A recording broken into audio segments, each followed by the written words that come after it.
أعوذ بالله من الشيطان الرجيم. بسم الله الرحمن الرحيم.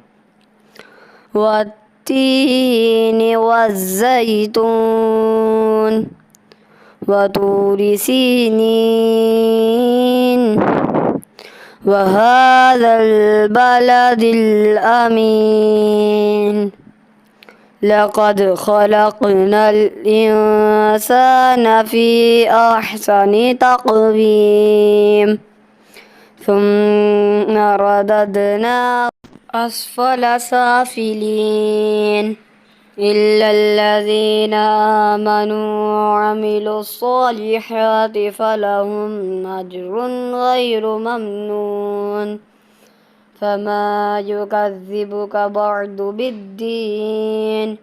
أليس الله بأحكم الحاكمين؟ صدق الله العظيم.